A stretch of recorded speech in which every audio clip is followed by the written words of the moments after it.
오늘 이 디모데후서 4장 말씀, 이 3장 말씀은 마지막 가르침 이렇게 제 성경에는 되어 있고요. 그리고 이제 이 마지막 가르침에 이어서 4장으로 계속 이어져 갖고 오늘 7절, 8절 말씀이 이렇게 있습니다. 6절 말씀에 전제와 같이 내가 벌써 부음을 부어지고 나의 떠날 시간이 가까웠다. 그렇게 얘기하면서 우리가 읽은 7절과 8절 말씀을 함께 합니다. 그리고 마지막 9절부터는 이제 사사로운 부탁 이렇게 되어 있어 갖고요. 또 가는 길에 예수님께서 어머니를 부탁하시듯이 함께 교제했던 사람들에 대한 이제 그 돌봐달라라는 사사로운 부탁을 이어지는 것을 봅니다. 저는 모르겠는데 우리가 아직 로마에 가보진 않았죠. 언제 한번 로마에 가봐야 되지 않겠습니까? 그래서 이스라엘 갔다 왔으니까 한번 로마도 갔다 오는 꿈을 꾸고 기도를 해야 될 것 같아요. 갔다 오진 않았는데 로마를 둘러싸고 있는 이제 성 이름이 아우렐라, 그 성에 들어간 입구가 아우렐라 성문이라고 얘기합니다. 그런데 그 아우렐라 성문을 나가 에우르라는 그런 길이 있대요. 그 길을 향해서 이제 가면은 바울이 순교한 장소를 만날 수 있다고 하네요. 그 순교한 길 방향이 로마 시대에 유명한 항구가 있었던 오스티아 항구로 가는 이제 그런 길목이라고 합니다. 그곳에 가면은 거기에 이제 우리가 이스라엘에서 보았던 것처럼 바울이 순교한 순교 장소하고 이제 거기에 수도원이 세워졌는데 수도원 이름이 트레폰타나 이렇게 되어 있다고 합니다. 제가 직접 뭐 보거나 경험한 적은 없어서 이제 책의 내용을 인용해서 말씀을 드립니다. 그 로마의 감옥에 갇혀 있으면서 자기의 이제 죽음을 앞에 보고 이제 일종의 유언, 살아있는 사람들을 위한 이제 글을 남긴 것이 오늘 이 말씀입니다.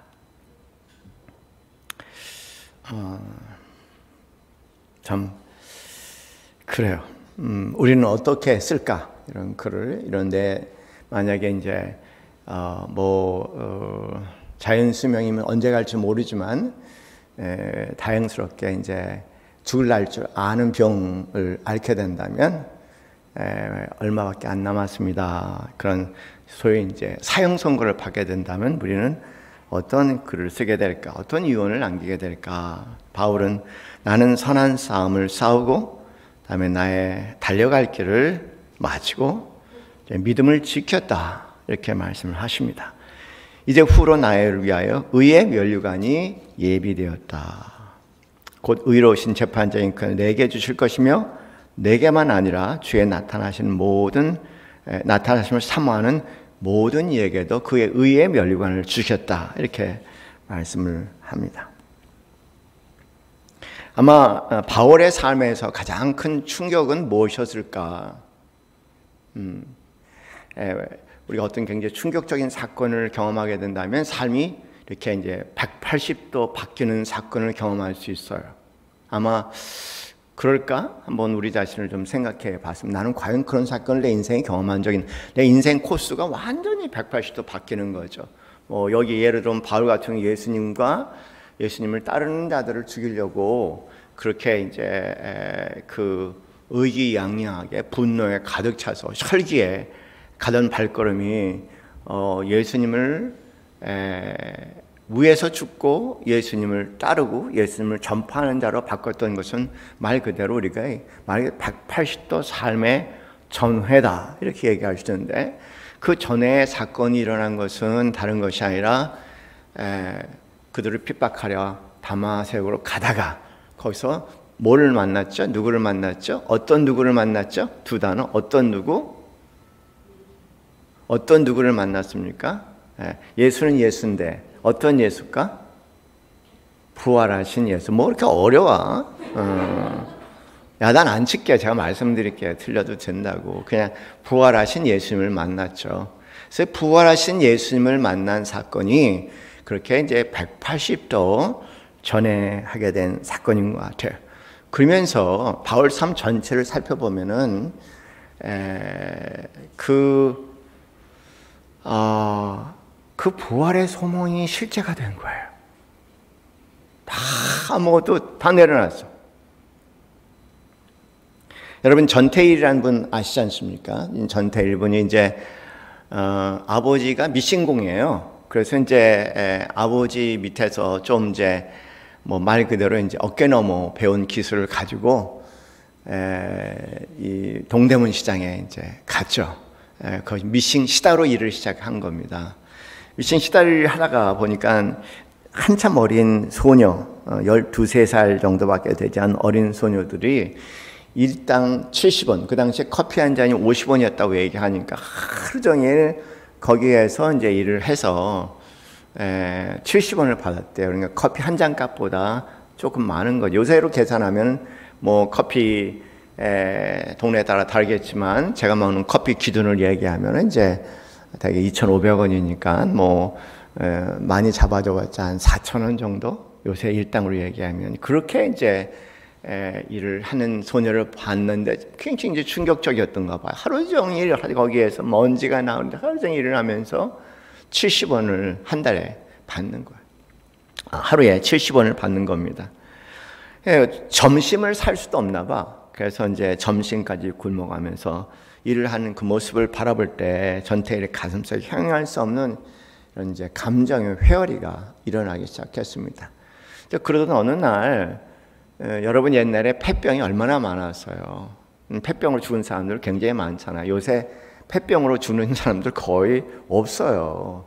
우리가 그렇게 잘 먹고 잘 사는 시대에 살고 있는데 그런데도 참 감사의 마음과 사랑의 마음은 그전시면 못하지 않습니까? 오히려. 근데 한 소녀가 미신공이 이제 그 피를 토하는 거예요. 폐결핵으로 피를 토하는데 피를 토하고 쓰러지는 모습, 그 바닥에 흩어진 피가 너무나 전태일에게는 충격이었습니다. 그래서 그가 고민을 하기 시작한 그 지워지질 않는 거야.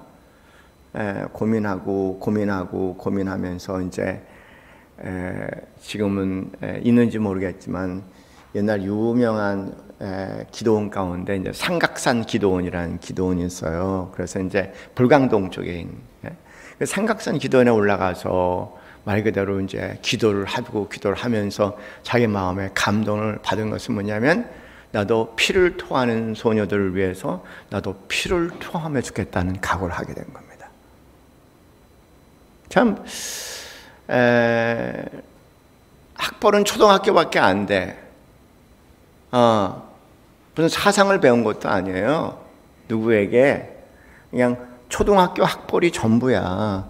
근데 아마 대부분의 사람들은 그 처음 보겠습니까? 받고 그 사람만 받겠습니까? 여러 사람 봤는데 그냥 이렇게 그냥 뭐 충격을 받고 놀랐겠지만 이제 분주한 상황 가운데 자기 자신을 던져서 잊어버리고 나는 아니다, 우리 가족은 아니다, 나는 다행이다라고 생각할 수 있는 그런 자기 소외를 시켜서 이제 어떻게 보면 잊어버리는 것이 대부분의 사람 아니겠습니까? 다 남의 일이야. 그런데 전태일에게는 그게 남의 일이 된 게 아니에요.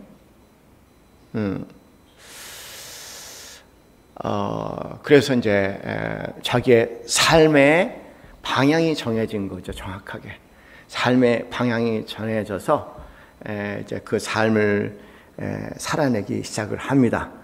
그리고 그렇게 초등학교밖에 안 나온 미싱 시다가 동대문에서 일했던 그런 사람들을 위해서 자기 피를 토해내는 그런 과정을 겪게 되지 않습니까? 그래서 이제 그 이후에 전태일의 그 이후에 그 전에는 뭐 아무것도 아니었어. 근데 그 사건 이후에 그 마지막 가는 과정까지 그 묶음을 한마디로 얘기하면 위대한 전태일 이야기다. 여러분 그런 용어는 저희가 하나 좀 가슴에 담아둬야 할 것 같아요. 위대한 전태일의 인생 이야기가 쓰여진 거예요. 지금도 계속 전해지는 이 위대한 전태일 이야기, 이 이야기, 전태일 이야기, 많은 전태일이 거기부터 시작해갖고 쭉 여러 가지 일들이 있어요. 마지막 죽는, 분신해서 죽는 그 모습까지 그 사건들이 있는데 그 모든 사건을 엮어서 이제 그 사회 공평과 정의를 위해서 자기를 불같이 내어진 전태일 이야기가 생긴 거죠. 잘 들으세요. 이런 이야기를 영어로는, 학술적인 용어는 내러티브라고 얘기를 해요. 들어보셨죠? 내러티브. 학술적인 용어인데 요거를 이제 그 우리말로 쉽게 얘기하면 이야기다 이렇게 얘기하고, 그다음에 함자로 얘기하면 서사, 다 같은 단어야. 이야기, 그다음에 서사, 내러티브. 하나는 순수한 우리말, 하나는 그냥 그 한자 표기어, 하나는 영어. 다 똑같은 그런 이야기죠.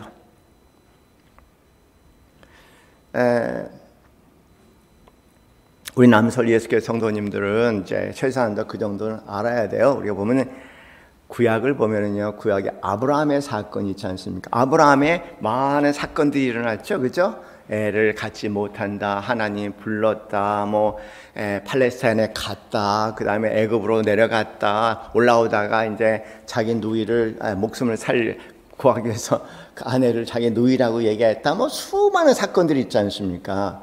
그 사건들이 그냥 하나하나 파편적으로 흩어져 있으면은 아무런 의미가 없죠.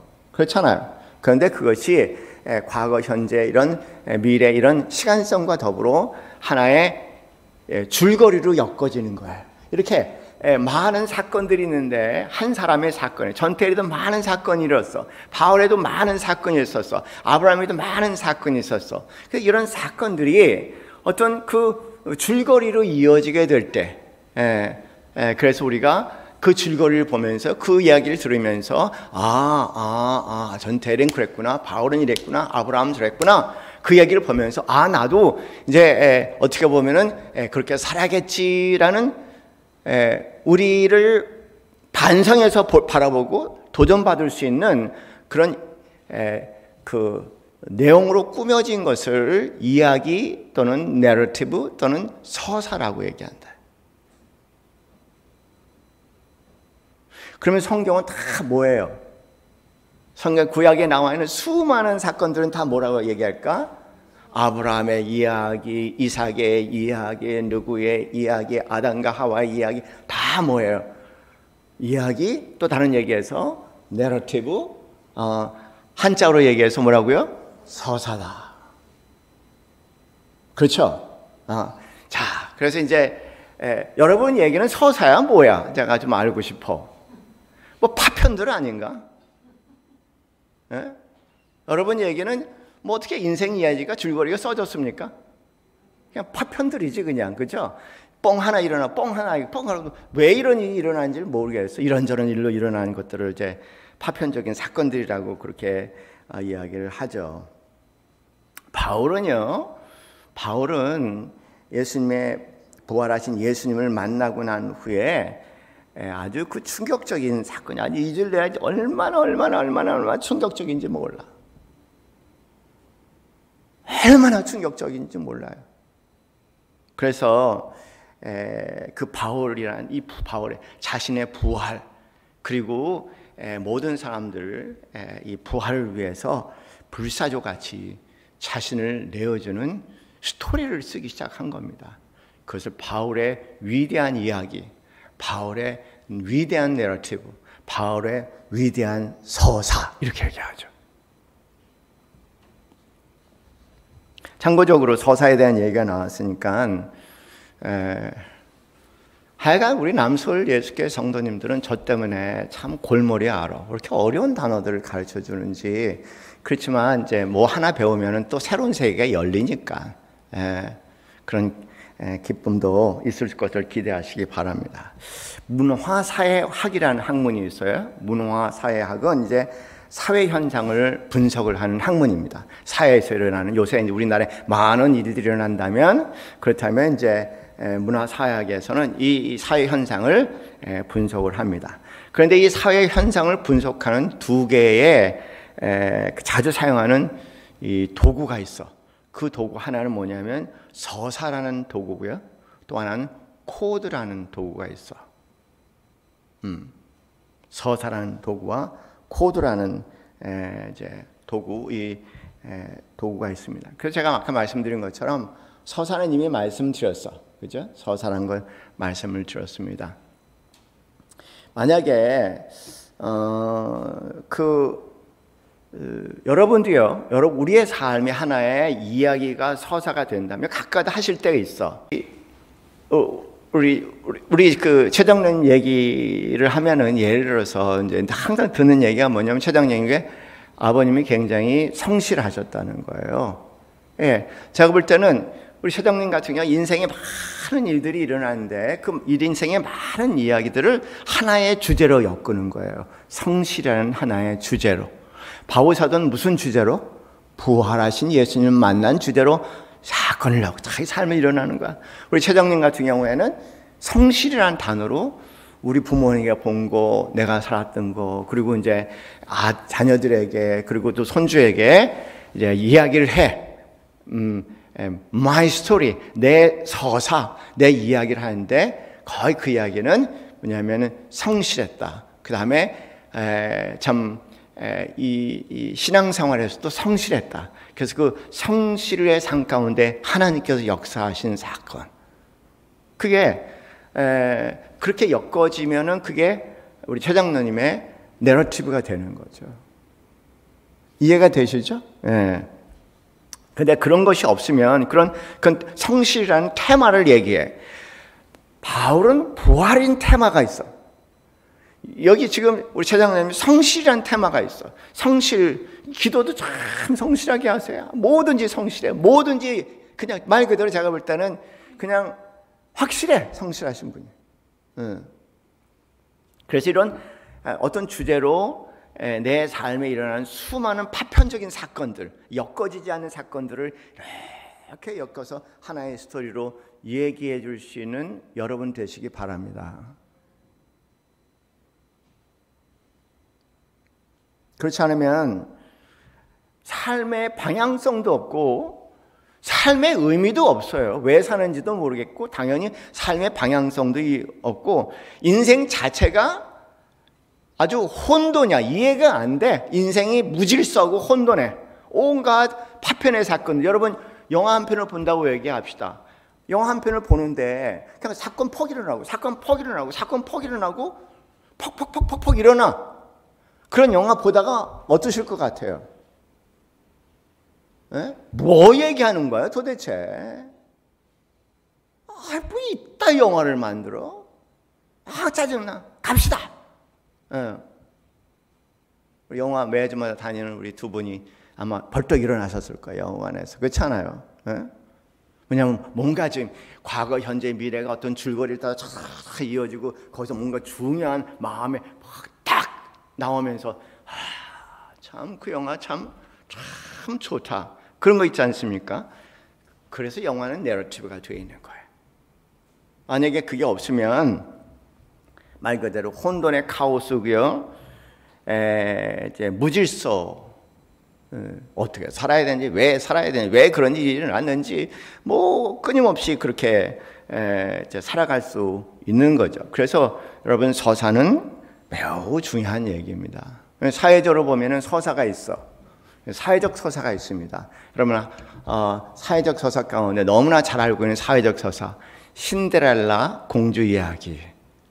그것도 줄거리잖아요, 그렇죠? 신데렐라가 이제 계모 밑에서 어머니가 죽고 계모 밑에서 자라면서 그 계모와 그 다음에 그 계모가 그 데리고 온 딸에 의해 엄청나게 고생 하잖아요. 별의별 억울한 일 다 일어나는데 그럴 때마다 이제 동물들도 뭐 돕고 그러면서 마음의 위로를 갖고 끝까지 가다가 이제 어느 날 누구를 만났습니까?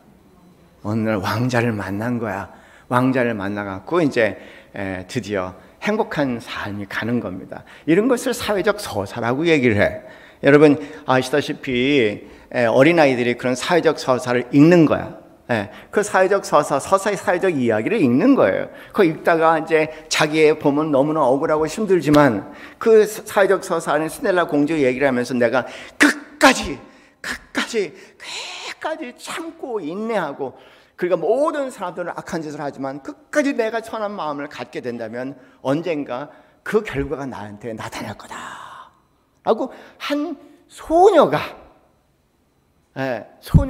중학교 때 정말 억울한 일을 당했는데 어렸을 때 봤던 그 신데렐라 서사 이 한편에 끝까지 누구 보면 자살할 수 있었었는데 끝까지 그걸 견뎌낸 거예요. 그리고 외고를 갔어. 그래서요, 이런 서사가 있는 사람과 서사가 없는 사람은 차이가 많아. 아무래도 책을 많이 읽은 사람들, 그래서 서사 이야기가 많은 사람들은요, 모든 서사의 얘기는 공통적으로 하는 얘기가 고진감래, 막 지랄하고 싶지만 너 그래? 나도 한번 하고 싶지만 끝까지 고진감래.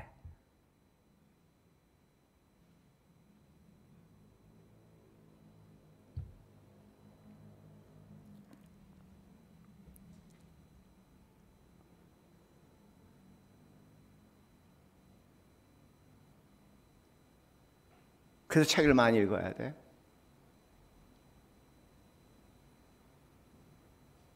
나는 우리 최 장로님이 하나의 서사, 그죠? 서사를 쓰셨으면 좋겠어.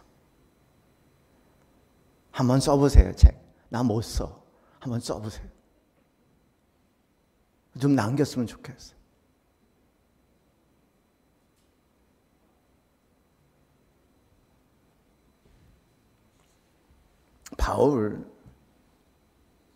바울이 오늘 본문에서 얘기하는 것, 선한 싸움은 뭘까?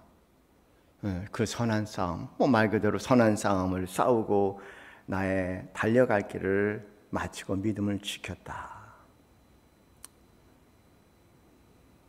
부활하신 예수 그리스도, 그리고 그 예수 그리스도를 나의 표상으로 삶아서 그 부활이 내 삶의 구체적인 현실이 되기를 갈망하는 마음으로 살아낸 삶이죠. 빌립보서 1장 20절 말씀 보면 나의 간절한 기대와 소망을 따라 아무 일에든지 부끄러워하지 아니하고 지금도 전같이 온전히 담대하고 살든지 죽든지 내 몸에서 그리스도가 존귀하게 되려 하나니 이는 내가 사는 것이 그리스도면 죽는 것도 유익함이라. 왜? 여기서 뭘 얘기하냐? 사는 것이 그리스도면 죽는 것도 유익한다 얘기하는 것은 죽음 자체가 아니라 죽음 후에 뭐가 있다고요? 부활의 사건, 영생의 사건이 있다는 것을 확신하기 때문에.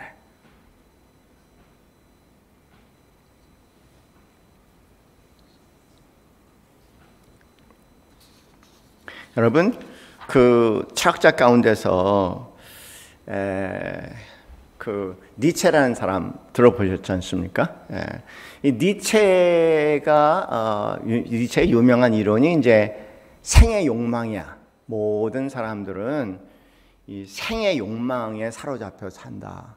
이제 막 이 땅에서 생의 욕망, 생의 욕망으로 살아간다는 거예요. 가만히 보면은요,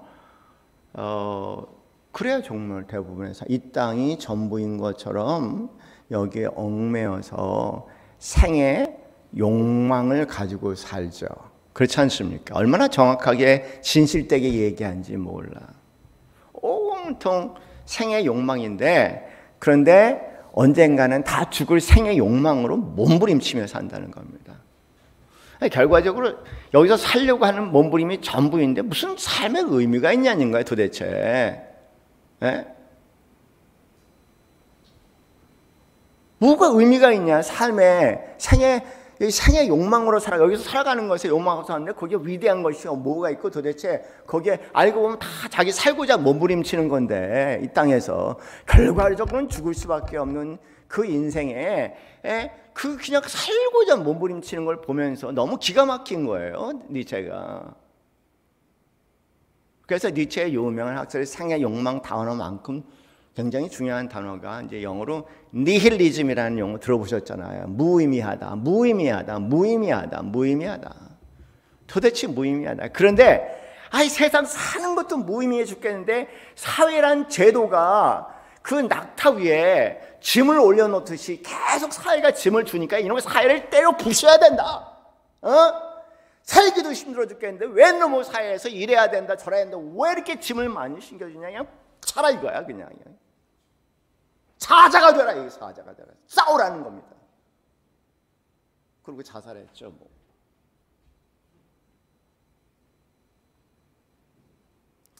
그런데요, 저는 이 단어에 주의를 줘야 된다고 생각해요. 정말 주의를 줘야 된다고 생각해요.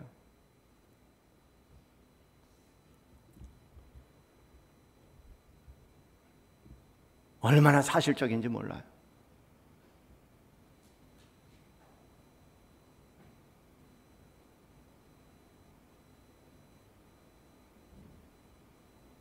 우리가 이렇게 무의미한 정확히 들어만 니체의 표현처럼 정확하게 보면은 이런 삶이 전부예요. 이게 전부야. 인생. 그런데 바울에게는 아마 그런 고민이 있었을지도 모르겠어. 그런데 부활하신 예수 그리스도를 보면서 아주 생의 목적이 분명해진 거예요. 이게 전부가 아니라는 거야. 예, 이게 전부가 아니라는 겁니다. 이게 전부가 아니라는 거예요.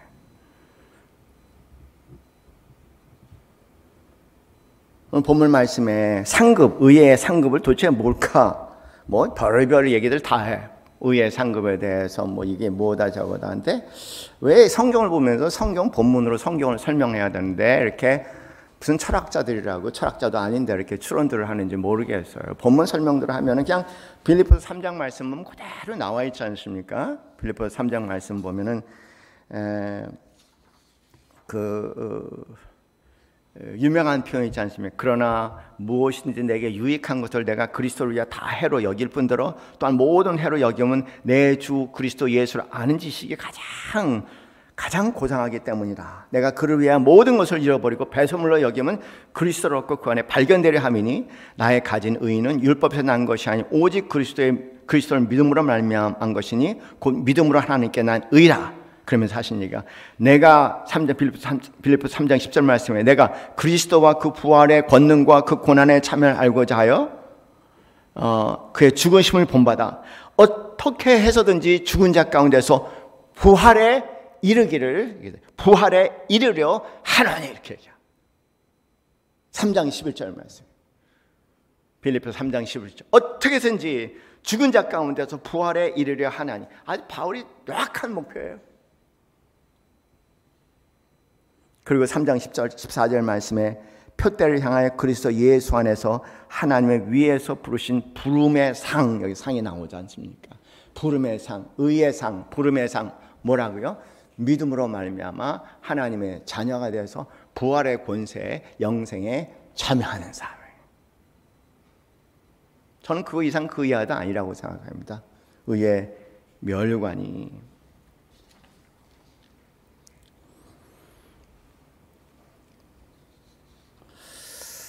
여러분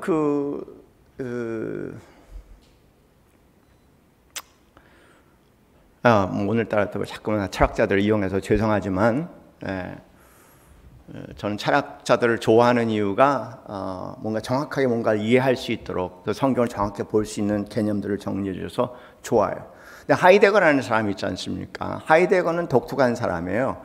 대부분 보면 이 철학자들은 과거로부터 출생으로부터 죽음까지로 이렇게 전개를 하는데 하이데거는 과거, 현재, 미래, 이 죽음이라는 것을 미래라고 얘기하죠. 우리 다 죽는다는 거예요.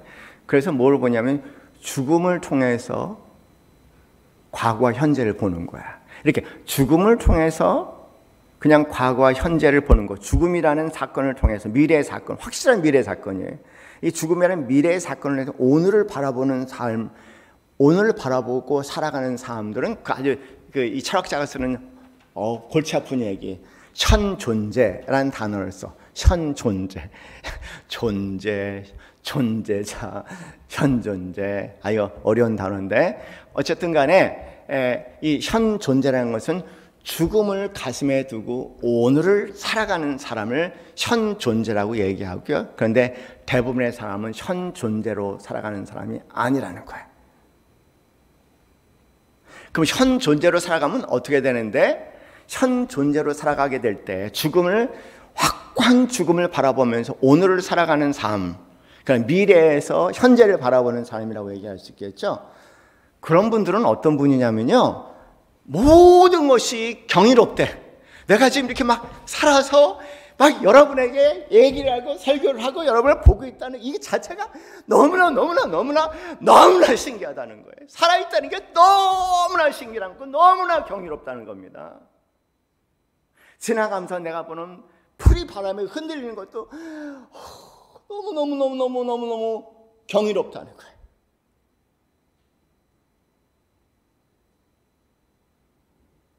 그래서 이분은 그렇게 유명한 분인데도요, 그냥 농촌에서 살았어. 대학 교수로, 하이델베르크 대학 유명한 대학에서 대학 교수로 오라 그랬는데도 내가 거기서 뭐 하라고 거기를?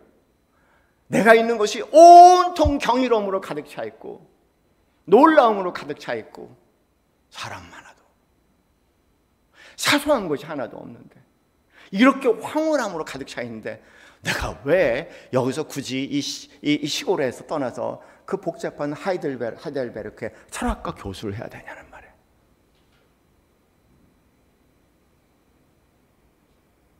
최소한도 아주 자명한 죽음이라는 것을 오늘에 끌고 와서 내가 있음, 그대 있음, 내가 있음, 그리고 존재하고 있다는 것을 느끼는 것 자체는 말할 수 없는 경이로움이라는 겁니다. 그래서 제가 철학자들을 좋아하는 이유는 내 신앙의 위치를 바라보면 참 부끄러운 게 많은 거예요. 나는 뭐 하이데거, 뭐 예수님도 믿는지 안 믿는지는 모르겠지만, 하이데거 같은 삶도 못 살고 있네. 전태일 같은 삶도 못 살고 있네. 그래서 저는요, 성경뿐만 아니라 이 철학자, 그 다음에 많은 이 책들을 보면은요, 항상 깨달아. 나는 그리스도인인데 못 사네. 나는 그리스도인인데 못 사네. 참, 그러다 보면은 또 믿음으로 구원받은 거예요. 할렐루야. 믿음으로 구원받았지. 얼마나 다행이냐는 거. 믿음으로 구원받았어요. 할렐루야. 그것처럼 좋은 게 어디 있습니까? 믿음으로 구원받았다는 게. 율법이 아니라, 믿음으로. 율법으로 얘기하면요, 나는 어느 철학가에 부스러기만 못해.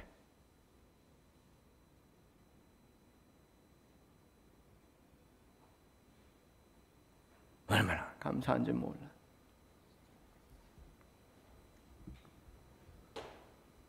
그런데 우리가요, 한번 생각해 봅시다. 우리가 만약에 우리 지난 주일날 여러분 나가실 때 하나씩 가져가라고 말씀드렸잖아요. 그렇죠? 한 장씩 가져가라고. 잘 보세요. 또 말씀을 드릴게. 언젠가는 내게도 오겠지. 그저 막연하게 생각하고 있었던 그날이 지금 내게 가까이 오고 있네요.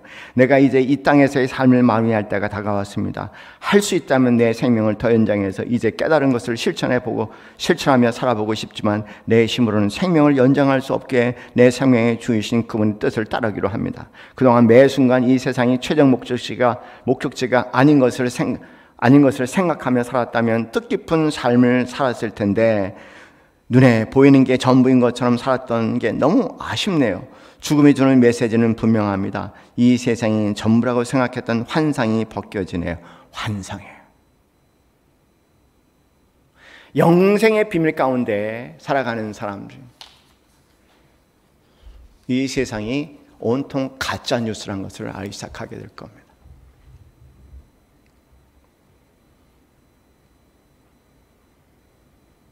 우리는 온통 그 가짜 뉴스 가운데 살아가는 거예요.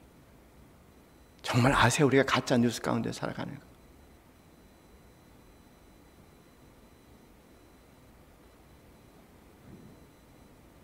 내가 지금 가짜 뉴스에 속아 산다는 거 아셔요? 환성과 환영 가운데 그것이 마치 실제인 것처럼 살아갔다는 거, 언젠가 그거를 부딪히면은 얼마나 참담하게 될까. 바울은 신기하게 그 세계를 알았던 것 같아요.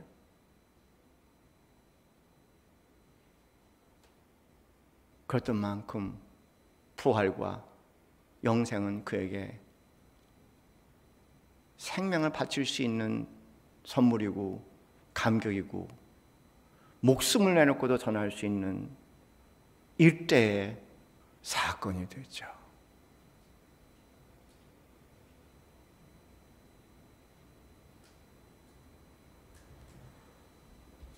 세상에 난무하는 수많은 대부분 거짓 복음들, 진짜 복음이 여러분 뭘까요?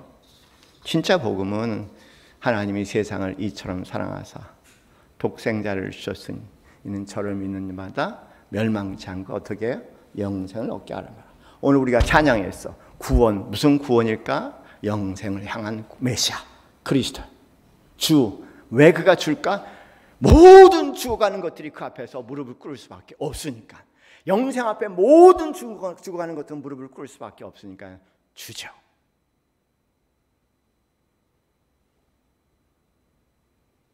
아, 그 은혜가 내게 임한다면 바울 사도의 고백이 우리 고백되지 않겠습니까? 이 비밀이 어디 있을까? 빌립보서 4장 말씀에 내게 능력 주시는 자 안에서 내가 모든 것을 할 수 있습니다라는 이 고백은 도대체 뭘까? 늘 궁금했지 않습니까? 내게 능력 주시는 자 안에서 내가 모든 것을 할 수 있습니다라는 이 능력은 뭐냐면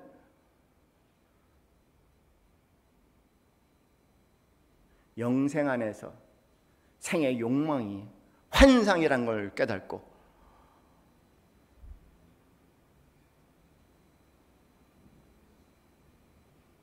세상에서 자유하는 자가 영생 안에서 부활의 희망 가운데서 자유하는 자가 누릴 수 있는 자유 있지 않습니까? 그 자유 있지 않습니까? 그 꺼리낌 없이 삶이 있지 않습니까? 그것이 저는 내게 능력 주시는 자는 내가 모든 것을 할 수 있다고 말씀하신 바울의 고백의 본질이라고 생각해요. 바울 사도는 고린도후서 15장 말씀에 정리하면서 이렇게 말씀하십니다.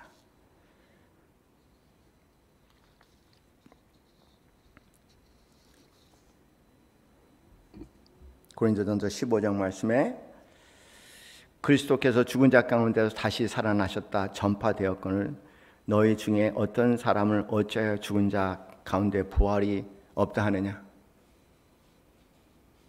만일 죽은 자의 부활이 없으면 그리스도도 다시 살아나지 못하였으리라. 그리스도께서 만일 다시 살아나지 못하였으면 우리가 전파하는 것도 헛것이요 또 믿음도 헛것이며 또 우리가 하나님의 거짓 증인으로 발견되리니 우리가 하나님이 그리스도를 다시 살렸다고 증언하였습니다. 만일 죽은 자가 다시 살아난 일이 없으면 하나님이 그리스도를 다시 살리지 않으셨으리라. 만일 죽은 자가 다시 일어난 일이 없으면 그리스도도 다시 살아나신 일이 없을 터이요. 그리스도께서 다시 살아나신 일이 없으면 너의 믿음도 헛되고 너희가 여전히 죄 가운데 있을 것이요. 또한 그리스도 안에 잠자는 자도 망하였으리니 만일 그리스도 안에서 우리가 바라는 것이 다만 이 세상의 삶뿐이면 모든 사람 가운데 우리가 더욱 불쌍한 자이지라. 얼마나 충격적인 표현을 하세요. 그러나 이제 그리스도께서 죽은 자 가운데서 다시 살아나사 잠자는 자들의 첫 열매가 되셨도다. 사망이 한 사람으로 말미암으니 죽은 자의 부활도 한 사람으로 말미암는도다. 아멘. 제가 죽으면 제발 제 앞에서 징징거리지 마세요. 나는 거기 없습니다.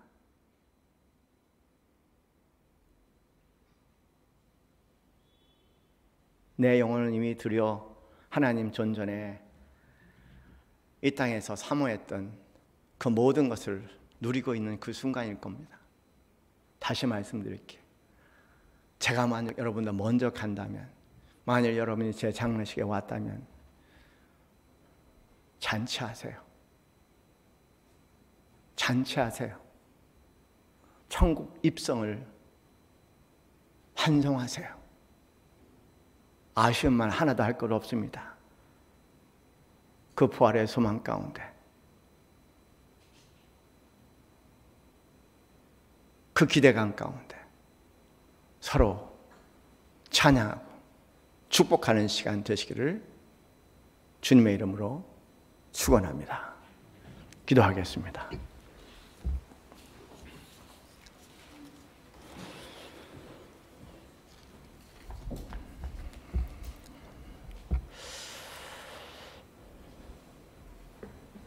하나님, 용서하여 주시옵소서.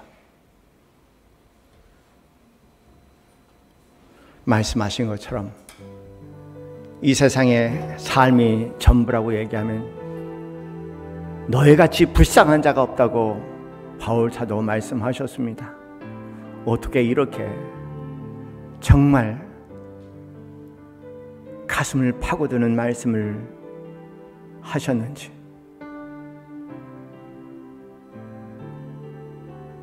오 하나님, 오늘 한국교회를, 그리고 남솔 예수교회를 온통 거짓 복음으로 번복이 되어 있는 세상살이 복음을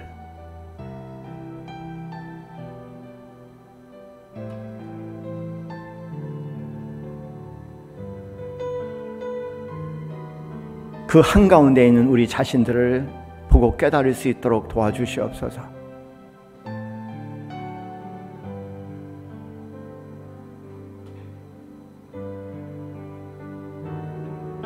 세상을 더 얻고 스승을 찾아가 그 스승 앞에 선생이여, 나의 디오게네스 선생이여, 당신이 원하는 것은 무엇인지 들을 수 있습니다 라고 얘기했던 알렉산더 대왕 앞에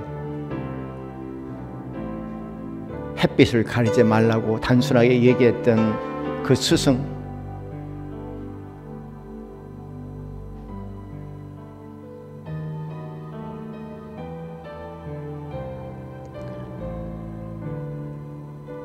그 이야기는 우리에게 내가 진정 그리스도인인지, 내가 진정 복음을 담고 살아가는 자인지를, 내가 진정 복음을 전하는 자인지를 돌아보게 합니다. 한 성도의 증거를 통해서 하나님의 임재하심이 무엇인지, 영생이 오늘 현실 가운데 함께하는 것이 무엇인지를 조금이라도 깨닫게 하여 주시옵소서. 그리고 그 신 가운데서 나에게 주신 환경과 역경이 무엇이든